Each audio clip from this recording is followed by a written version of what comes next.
이게 본질이냐 아니면 비본질이냐라는 것을 구분할 수 있는 것은 굉장히 중요한 일입니다. 때로는 본질과 비본질을 바꾸어서 생각을 한다든지 이 본질을 비본질로, 비본질을 본질로 잘못 이해하는 그런 일이 있다면 다르지 못한 가르침에 휩싸일 수 있고 좀 더 나가서 그것으로 인해서 이단에까지 빠지는 그런 일들이 얼마든지 있을 수 있는 것을 명심해야 합니다. 구약의 시대가 있고 신약 시대가 있습니다. 구약 시대에는 하나님께서 많은 것들을 그림자적으로 허락해 주신 그러한 일들이 있습니다. 구약의 그림자가 신약에 와서 본체가 되는 그런 일들이 있고, 구약의 본질인 줄 알아서 하나님께서 이거 잘 지켜야 한다, 이 말씀 그대로 순종해야 된다 라고 해서 그것이 본질인 줄 알고 그것을 지켜가다가 그 가운데서 진짜 본질을 발견하게 되었을 때 이것은 비본질적인 것이었구나 라는 것을 이해할 수 있는 것, 이것은 상당히 신자들에게 중요한 요소인 것을 기억해야 합니다. 구약시대에 할례가 있습니다. 성전이 있습니다. 제사가 있습니다. 이런 것들의 실체가 예수님을 통해서 드러나게 되었을 때 우리는 그것을 통해서 이전에 있었던 것을 유익하게 하는 그것의 실체를 통해서 주님께 하나님의 구원 사역에 더 우리가 감격하게 되는 그런 일들이 있는 것을 봅니다. 그래서 구약에 있는 말씀은 많은 것들이 비본질이고, 그리고 신약에 있는 사건과 그 역사들, 이런 것들은 본질적인 요소들이 있는 것 때문에 우리는 이렇게 이야기할 수 없습니다. 구약은 저버리고 그냥 신약만 갖고 여기에 다 본질이 있으니까 이것만 가지고 붙잡고 살면 되는 것 아니냐라고 이야기할 수 있는데, 그런데 중요한 것은 이 본질을 하나님께서 만들어내기 위해서 그 가운데 하나님의 사랑의 깊이와 넓이가 얼마나 굉장한 것인지, 하나님께서 은혜를 베푸신 은혜의 풍족함이 얼마나 풍족한 것인지, 하나님께서 이것을 다 만들어내기 위해서 실체를 위해서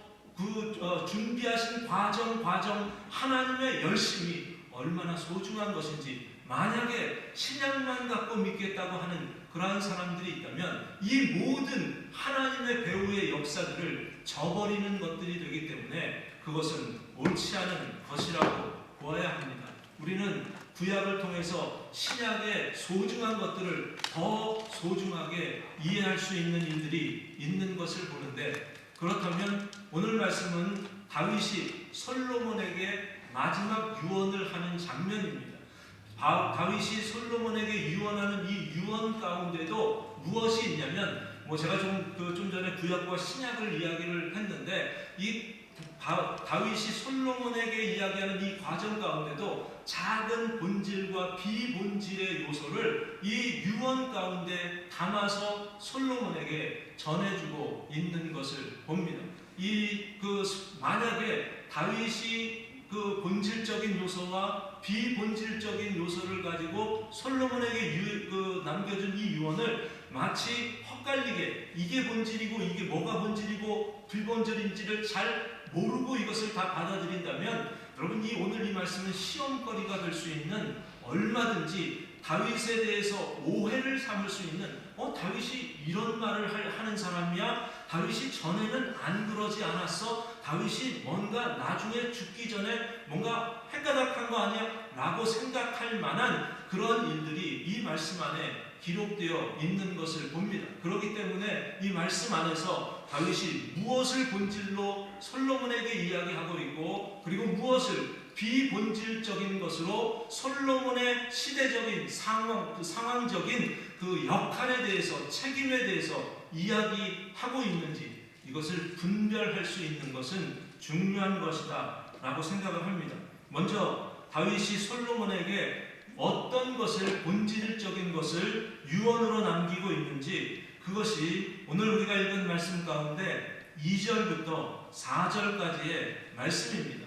특별히 2절에 있는 말씀을 보면 내가 이제 세상 모든 사람이 가는 길로 가게 되었느니 너는 힘써 대장부가 되고 라고 이야기합니다. 여러분, 대장부가 되라 라고 이야기하는 것을 통해서 다윗은 지금 솔로몬에게 야, 너 지금까지는 이렇게 그냥 자신감 없이 그냥 남자답지 못하게 그렇게 결단력 없이 그렇게 살아왔는데 이제 왕이 되지 않았느냐? 왕이 됐으니까 이제는 왕답게 사나이답게 그렇게 나라를 통치해야 된다 라고 이야기하는 것으로 이해하면 안 됩니다. 창세기 2장 3절에 있는 말씀을 보면 오늘 그 대장부라는 단어가 이 창세기 2장 3절에서는 이렇게 번역되고 있는 것을 보는데 창세기 2장 23절에 이렇게 표현이 되고 있습니다. 아담이 이르되 이는 내 뼈 중에 뼈요 살 중에 살이라 이것을 남자에게서 취하였은즉 여자라 부르리라 하니라. 오늘 우리 2절에 있는 말씀에서 대장부라는 이 단어가 아담과 하와를 이야기하면서 어떤 단어로 번역이 되었냐면 그냥 남자라는 단어로 번역된 단어입니다. 그냥 남자답게 행하라 라는 그러한 의미로 이야기를 얼마든지 할 수 있는 겁니다. 그러면 창세기에서 이야기하는 남자에게서 여자가 나왔다 라는 이러한 것을 통해서 창세기에서는 무엇을 이야기하냐면 남자의 역할을 이야기하고 있고 하나님의 사랑하는 하나님의 하나님의 창조물의 최고의 작품이 되는 사람이 어떻게 해서 창조되었는지 하나님의 택한 백성의 모습은 무엇인지 이런 것을 이야기하고 있다면 오늘 이 말씀을 우리가 이렇게 조금 의역을 해서 설명할 수 있습니다. 너는 하나님의 최고의 작품이다. 하나님의 사람답게 하나님의 거룩한 백성답게 행하라. 다시 이야기하면 지금 솔로몬은 왕이 됐습니다. 그런데 다윗은 지금 솔로몬이 왕이 됐고 뭐가 됐고가 지금 다윗에게 중요한 것이 아니라 너는 하나님의 자랑스러운 대장부다. 하나님께서 너를 택하시고 너를 통해서 사역하시고자 하시는 하나님의 거룩한 백성이다. 이게 더 중요하다라는 것을 이야기를 하고 있는 겁니다. 다윗은 솔로몬에게 탁월한 왕이 되어야 한다든지 최고의 정치가가 되어야 한다든지 그런 것을 이야기하는 것이 아니라 너는 하나님의 자녀야. 하나님의 자녀답게 살아야 돼. 이것을 이야기하고 있다면 이것이야말로 본질적인 것을 다윗이 이야기하는 것으로 이해해야 합니다. 그래서 다윗이 대장부가 되라 라고 이야기한 다음에 그 대장부가 되라는 것의 구체적인 의미가 무엇인지를 3절과 4절에 있는 말씀을 통해서 솔로몬에게 이야기를 합니다. 그 중에 3절에 있는 말씀을 보면 내 하나님 여호와의 명령을 지켜 그 길로 행하여 그 법률과 계명과 율례와 증거를 모세의 율법에 기록된 대로 지키라. 무엇을 이야기합니까? 내가 하나님의 백성이라면 하나님의 백성이 갖추어야 할 하나님의 말씀의 법도의 원칙을 따라서 살아라. 이거 이야기하고 있는 것을 봅니다. 오늘 우리에게도 마찬가지입니다. 여러분에게 하나님께서 무엇을 기대하실 것 같습니까? 어떤 사역을 가지고 큰 일을 감당하고 우리가 선교주일이라고 하지만 이 선교를 통해서 엄청난 그 일을 감당하고 얼마나 많은 희생을 했고 얼마나 많은 봉사를 했고 이걸 하나님께서 정말 우리에게서 원하실 것 같습니까? 하나님께서 우리에게 원하시는 것은 우리가 하나님의 거룩한 백성이 맞나? 하나님의 말씀 법도대로 그대로 살아가고 있는가? 하나님께서 우리를 통해서 하시고자 하시는 일들을 우리는 그냥 그 위치를 지켜가면서 제대로 감당하고 있는가? 하나님이 어떤 분이신지를 세상 앞에 우리의 삶을 통해서 드러내는 일들을 제대로 하고 있는가? 내가 하나님의 자녀가 하나님의 백성이 하나님께서 창조하신 하나님의 남자 맞냐? 라는 것을 다윗은 솔로몬에게 이야기하고 있는 겁니다. 가장 본질적으로 우리가 지난주에도 이야기했던 역대상 28장 9절에 있는 말씀 너는 내 아비의 하나님을 아느냐? 알아라! 라고 그렇게 이야기하는 것과 그 똑같은 의미라고 볼 수 있습니다. 아주 단순한 것을 요구합니다. 별로 대단해 보이는 것 같지 않습니다. 그러나 이게 본질이라는 것을 기억해야 합니다. 이게 다윗이 일평생을 통해서 얻게 된 그러한 엑기스와 같은 소중한 유언이라고 이해할 수 있어야 합니다. 하나님의 자랑스러운 대장부, 하나님의 자랑스러운 여장부가 되기를 노력해야 한다는 겁니다. 하나님을 위해서 뭔가 대단한 것을 꿈꾸기 전에 하나님의 거룩한 성도가 맞는가라는 것을 스스로 점검하는 그러한 일이 우리에게 필요한 겁니다. 만약에 다윗이 오늘날의 우리들에게 지금도 살아서 마지막 유언을 한다면 똑같은 유언하지 않겠습니까? 너는 하나님의 대장부, 하나님의 여장부, 그것으로 이 땅을 잘 살아라. 하나님의 거룩한 백성임을 명심하라. 라는 것으로 이야기할 것이 분명합니다. 이거는 우리가 다윗이 솔로몬에게 유언한 것과 우리가 우리의 자녀들에게 유언할 것과 같은 겁니다. 시대 때문에, 상황 때문에 변할 수 없는 겁니다. 우리 자손들에게도, 우리의 믿음의 후배들에게도 다윗이 솔로몬에게 본질적으로 요구했던 이 요구사항을 우리는 얼마든지 신앙의 유산으로, 유언으로 남길 수 있다는 것을 이 말씀 가운데서 볼 수 있습니다. 그런데 다윗은 그것만을 유언하지 않았습니다. 솔로몬에게 유언한 또 다른 유언이 있는데 그것은 솔로몬이 갖추어야 할 시대적인 사명과 그리고 상황적인 그의 역할과 책임이 무엇인지, 이것은 다윗도 할 수 있는 것이 아니라 솔로몬이 해야만 하는 그러한 사역이 무엇인지를 다윗은 유언으로 남겨주고 있는 것을 봅니다. 그 중에서 7절에 있는 말씀을 보면 먼저 이런 것을 이야기합니다. 마땅히 길르앗 바르실레의 아들들에게 은총을 베풀어 그들이 내 상에서 먹는 자 중에 참여하게 하라. 내가 내 형 압살롬의 낯을 피하여 도망할 때에 그들이 내게 왔느니라. 여러분, 이 사건이 어떤 사건인지 아십니까? 아마 기억하시는 분들이 있을 겁니다. 이 바르실레라는 이 사람은 80세가 되었던 노인이었습니다. 요단강 동편에 살았던 사람이었습니다. 다윗이 압살롬, 자기의 아들에 의해서 반역을 당해서 예루살렘 성을 버리고, 다윗성을 버리고 그가 도망가다가 요단강까지 건너가서 마하나임이라는 그러한 지역으로까지 그가 도망을 가게 되었습니다.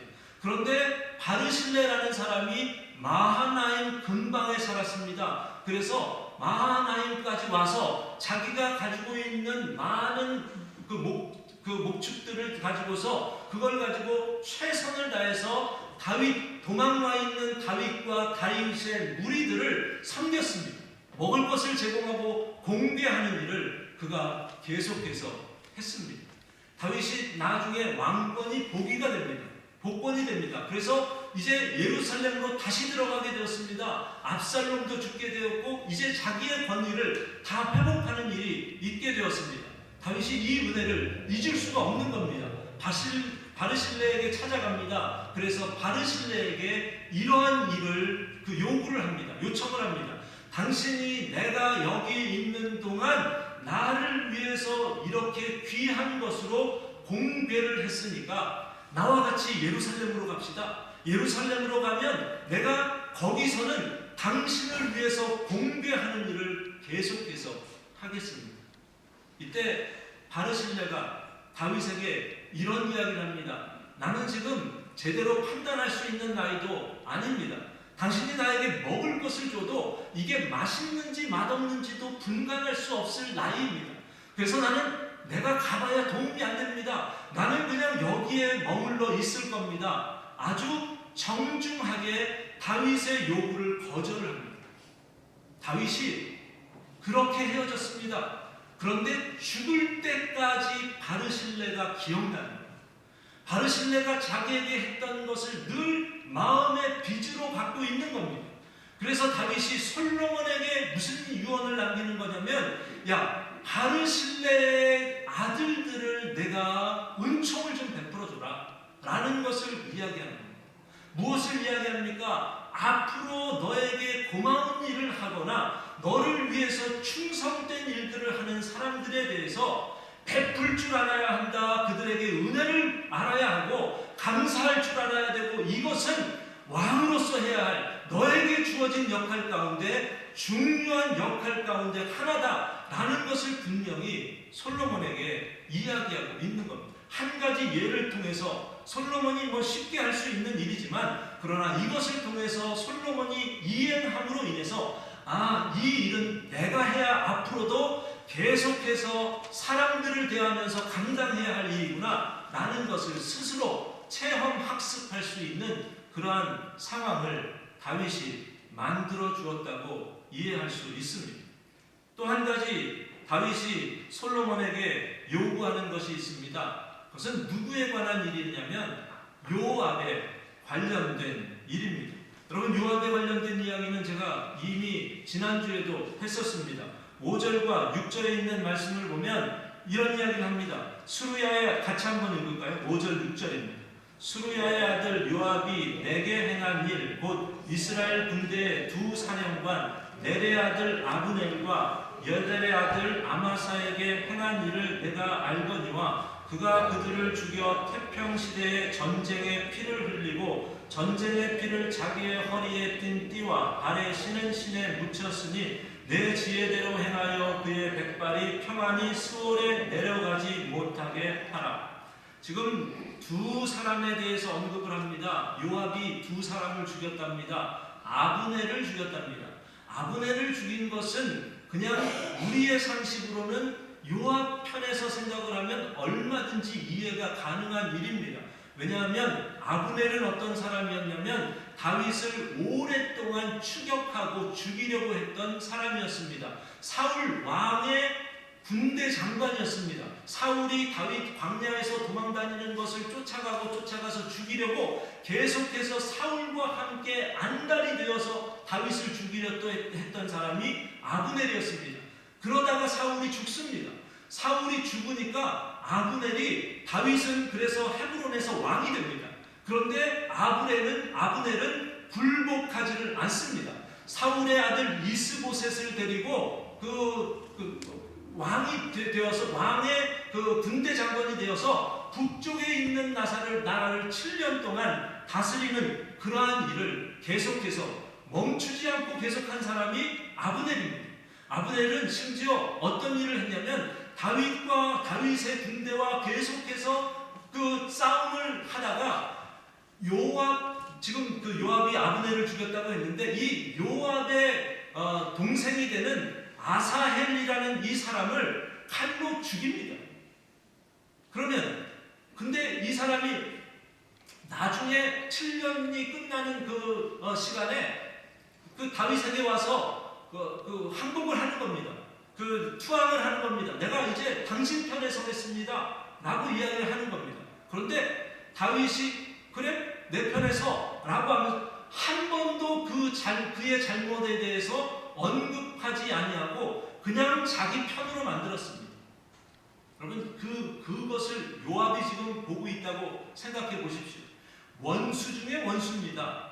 다윗을 죽이려고 했던 원수, 함께 계속해서 맞서서 싸웠던 원수, 거기다가 자기의 막내 동생을 죽였던, 자기 그 손으로 죽였던 아브넬, 자기의 개인적인 원수, 이 사람을 다윗이 그냥 받아주겠다고 이야기를 하니까 이 요압이 도저히 이것에 대해서 용납할 수가 없었습니다. 그래서 기회를 봐서 요압이 아브넬을 죽인 겁니다. 다윗은 그것을 솔로몬에게 이야기를 합니다. 그것을 잘했다고 이야기하는 것이 아니라 요압이 너무 잘못했다. 요압이 이렇게 잘못한 것에 대해서 너는 가만히 있어서는 안 된다. 이 이야기를 솔로몬에게, 그것도 다른 것으로 하는 게 아니라 유언으로 남기고 있는 것을 봅니다. 그리고 또 한 가지, 이 아브넬이 요압이 한 것에 대해서 이야기하는데 아마사를 죽였다? 라는 것을 이야기를 하고 있습니다. 이 아마사는 또 어떤 사람이냐면 아브넬하고 너무 흡사한 사람입니다. 압살롬, 다윗의 아들이 다윗을 반역해서 자기 멋대로 다윗을 죽이려고 했을 때 압살롬의 군대 장관이 되었던 사람이 아마사입니다. 그런데 이 사람도 아브넬과 똑같이 나중에 다윗 편에 서서 내가 당신 편에 서겠다고 그렇게 요구했을 때 그냥 쉽게 자기의 편으로 그렇게 맞아주었습니다. 그것뿐만 아닙니다. 요압이 군대 장관이라고 했는데 요압이 잘못한 것으로 인해서 다윗은 요압을 군대 장관에서 내리앉힙니다.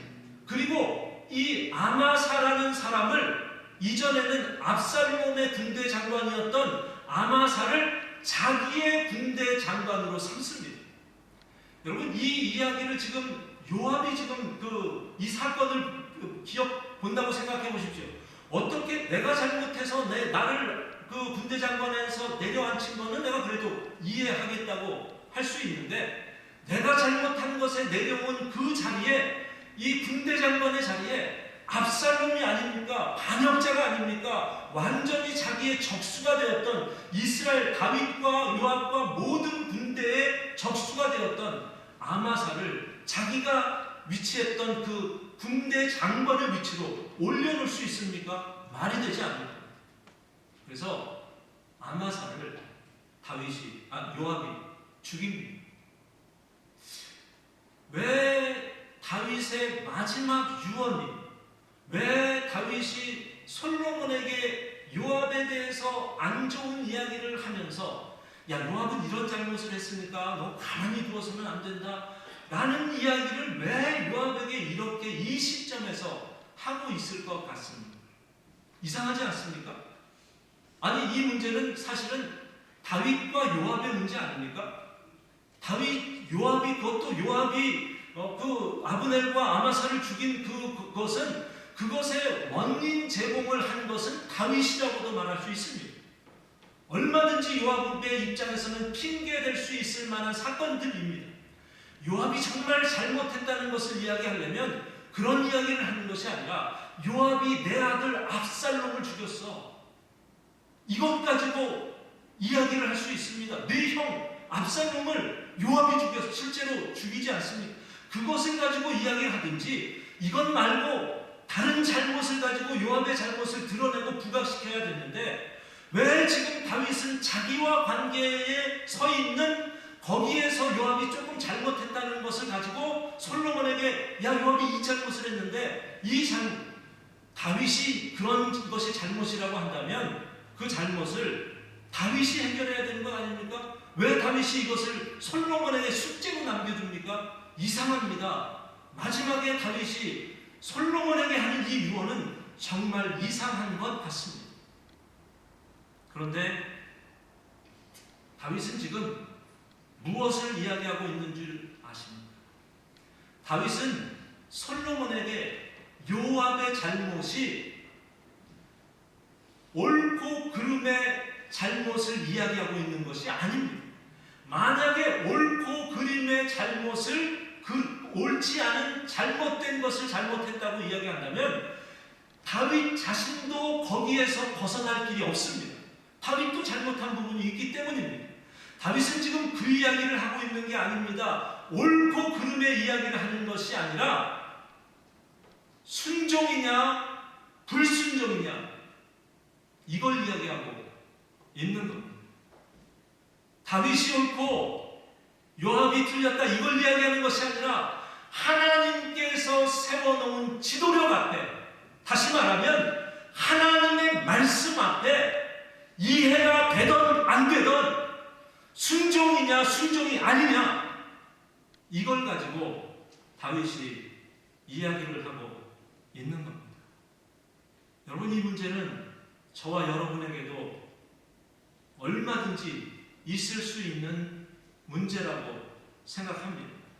여러분은 하나님의 명령 앞에 순종하십니까?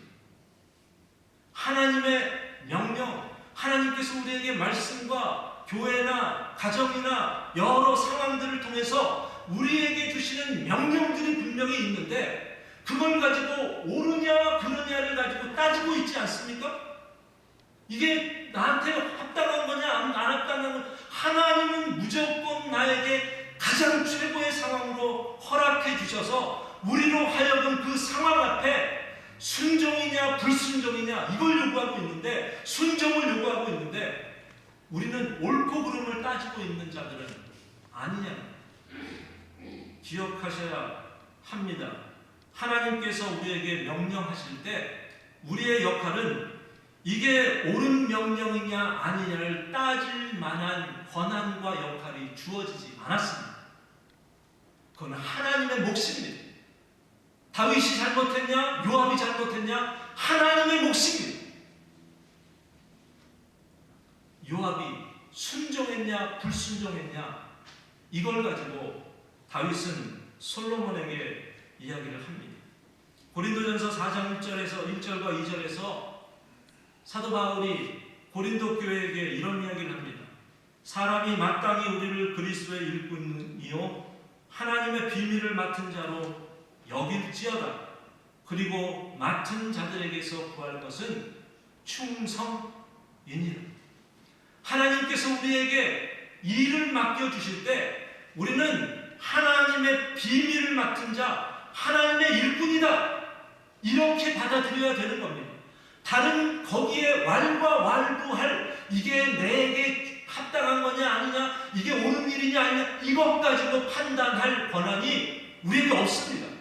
하나님이 우리에게 주신 모든 사역들과 역사들과 해야 할 일들은 나는 하나님께서 이 일을 맡겨준 하나님의 일을 맡겨준 하나님의 일꾼이고 하나님의 비밀을 맡겨준 그러한 수종드는 자들이다. 내가 할 수 있는 것은 아무것도 없고 맡은 자에게서 구할 것은 충성 외에는 없다. 바울도 그것을 이야기하고 있습니다. 지금도 하나님의 말씀 속에서 하나님께서 우리를 계속해서 명령하시고 가르치시고 세우시고 인도하시는 그러한 하나님의 음성이 우리에게 여러 상황과 형편을 통해서 주어지게 될 때, 여러분 다른 어떤 그걸 가지고 옳다 그르냐를 이야기하기 전에 그게 정말 하나님께서 주신 것이라면 그러면 무조건 순종입니다. 예외가 없다는 것을 기억해야 합니다. 요압은 하나님의 말씀에 순종하는 것을 계속해서 거부한 사람입니다. 하나님의 말씀에 불순종했다는 것, 이걸 다른 이야기로 말하자면 사사기서의 표현으로 이야기하면 자기 소견에 옳은 대로 행한 사람입니다. 다윗은 그것을 이야기하고 있습니다. 객관적으로 다윗이 낫냐 요압이 낫냐 이걸 이야기하는 것이 아니라 그로 하여금 하나님의 말씀 앞에 순종하지 못한 것을 이야기를 합니다. 솔로몬으로 하여금 그 문제를 다루도록 했다는 사실입니다. 저와 여러분에게 좀 더 구체적인 것으로 말씀을 드리자면 에베소서의 말씀입니다. 자녀들아, 주 안에서 내 부모에게 공경하라. 그 다음에 뭐라고 말합니까? 이것이 옳으니라. 그냥 해야 하는 겁니다. 우리에게 부모가 잘했냐 잘못했냐 이것을 가지고 따지는 것이 아니라 이것이 옳다고 했습니다. 순종이라고 분명히 말씀합니다. 아내들아, 남편에게 복종하기를 주께 하듯 하라. 이게 옳아서 우리에게 하나님께서 그 역할을 준 겁니다. 이것을 가지고 왈가왈부할 그 의무와 책임이 우리에게 없습니다. 우리가 그것을 하나님의 말씀이라면 따라야 할 책임이 우리에게 있는 겁니다. 남편들아, 아내 사랑하기를 그리스도께서 교회를 사랑하시고 교회를 위해서 자신을 주신 것처럼 해라 라고 했다면 거기에 토를 달아서는 안 됩니다. 그냥 그것을 하나님이 나에게 주신 온전한 순종해야 할 의무요 책임으로 이해해야 하는 겁니다. 요압의 위치는 하나님께서 다윗을 통해서 왕의 명령에 순종하라고 하는 그 위치를 스스로 거부한 것에 대한 책임이 있다는 것을 다윗은 솔로몬에게 이야기하고 있습니다. 그리고 오늘 이 말씀 다음에 다윗이 언급하는 또 한 사람이 소개되고 있는데 시므이입니다. 8절과 9절에 있는 말씀을 보면 시므이에 관련된 이야기를 합니다. 이 시므이는 어떤 사람이냐면 다윗이 압살롬에 의해서 도망을 가고 예루살렘에서 이제 피신을 가서 도망가서 아까 이야기했듯이 요단강을 건너가는 그러한 상황이 되었을 때 요단강 쪽으로 건너가는 그 다윗의 모습을 보고 이 시므이가 다윗을 저주하면서 돌을 던지면서 저주했던 그런 사람입니다. 피 흘린 자여 사악한 자여 가거라 너는 피를 흘린 자인 것 때문에 내가 화를 자초한 거다 라고 하면서 다윗을 저주한 사람이 시므이입니다. 그런데 요단강 동편으로 가는 사이에 이 압살롬이 죽게 되고 다윗이 다시금 예루살렘으로 복권을 하게 되는 그러한 일이 있을 때 이 시므이가 어떻게 하는지 아십니까? 다윗에게 찾아가서 내가 잘못했습니다. 나를 용서해달라고, 내가 다시는 이런 일을 하지 않겠다. 용서해달라고 그렇게 용서를 구하는 일을 할 때 다윗이 8절 가장 뒷부분을 보면 내가 시므이한테 이런 이야기를 했답니다. 내가 칼로 너를 죽이지 아니하리라 라고 이야기를 했답니다. 그러면 다 해결된 거 아닙니까? 시므이와의 관계는 끝난 것 아닙니까? 내가 너 죽이지 않을게. 네가 나를 저주하고 돌멩이 던진 거 내가 그냥 없던 걸로 할게. 그냥 됐어 라고 분명히 이야기를 하지 않았습니까? 그런데 왜 갑자기 다윗이 죽기에 임박해서 솔로몬에게 이 시므이에 대해서 이야기하면서 너 시므이 이런 악한 일을 행한 사람을 가만히 둬서는 안 된다 라고 마치 뒤끝이 있는 다윗처럼 그렇게 행동하는 말과 행동이 다른 그러한 다윗의 모습을 보이느냐라는 겁니다. 여러분 이 말씀을 어떻게 이해하십니까? 어떻게 이게 다윗이 유언이 뭐 좀 왔다 갔다 하는 것 같다라는 생각이 들지 않습니까? 그런데 오늘 이 말씀 가운데 다윗은 이 요압에 대해서 이야기할 때와 시므이에 대해서 이야기할 때 한 가지 공통적으로 너 이렇게 해야 돼 라고 이야기했던 중요한 요인이 이 안에 담겨져 있는 것을 봅니다. 6절에 있는 말씀 같이 읽습니다. 내 지혜대로 행하여 그의 백발이 평안히 수월에 내려가지 못하게 하라. 9절 말씀 시므이에 대한 이야기입니다. 같이 읽습니다. 그러나 그를 무죄한 자로 여기지 말지어다. 너는 지혜 있는 사람이므로 그에게 행할 일을 알지니 그의 백발이 피 가운데 수월에 내려가게 하라. 요압에 대해서 이야기할 때, 시므이에 대해서 이야기할 때 다윗이 무엇을 함께 언급하며 이렇게 해야 된다라고 이야기합니까? 지혜입니다. 지혜롭게 해내다. 넌 지혜 있는 사람이야. 지혜롭게 해내야 돼. 라는 것을 가지고 이야기를 했다면 우리가 일반적으로 지혜를 이야기하면 솔로몬의 지혜를 이야기하면 그 다음 장에 나옵니다. 3장에서 솔로몬이 1000번제를 하나님 앞에 드린 다음에 야 내가 너를 위해서 뭘 줄까? 라고 이야기하니까 솔로몬이 하나님 나에게 지혜를 달라고 선과 악을 분별할 수 있고 하나님의 말씀을 들을 수 있는 귀를 주고 해달라고 지혜를 달라고 요구를 합니다. 이게 누구에게서 나온 겁니까? 솔로몬에게서 나온 게 아니라 누구에게서 나온 겁니까? 다윗의 유언 가운데 있었던 것을 보지 않습니다. 다윗이 솔로몬을 위해서 내가 앞으로 해야 할 사역 가운데 다윗에게 지혜가 없었다는 건 아닙니다. 다윗의 역할과 솔로몬의 역할이 다른 겁니다. 솔로몬의 역할 가운데서는 가장 필요하고 중요한 것이 지혜인 것을 다윗이 알았기 때문에 다윗은 지금 숙제를 주었습니다. 자기와 그 갈등 관계에 있었던 이 문제를 무엇에 근거해서 무엇을 가지고 해결해내야 할지 솔로몬에게 숙제를 주면서 솔로몬에게 구한 것이 있습니다. 너에게는 다른 건 무엇보다 중요한 것이 있는데 너 기회가 되면 하나님 앞에 지혜를 구해봐 라는 것으로 다윗이 마지막 유언을 솔로몬에게 하고 있는 것을 봅니다. 다윗의 역할은 나라를 세우는데 수많은 피를 흘렸어요. 누굽니까? 아까 아마사처럼 시므이처럼 다윗을 향해서 피 흘린 자여 내 피가 내가 잘못한 것이 너한테 돌아가는 거다 이렇게 이야기를 할 정도로 다윗은 피를 많이 흘렸습니다. 그 이유가 있습니다. 하나님의 나라를 개척하는 개척자였기 때문에 그렇습니다. 이스라엘을 개척해서 그 나라를 반듯하게 세워가는 그 일을 하나님께서 다윗이라는 사람에게 독특하게 주신 역할이었습니다. 그런데 다윗은 솔로몬에게는 하나님께서 자기에게 주었던 역할과 똑같은 역할을 주지 않았다는 것을 알았습니다. 솔로몬에게 필요한 역할이 무엇인지를 알았습니다.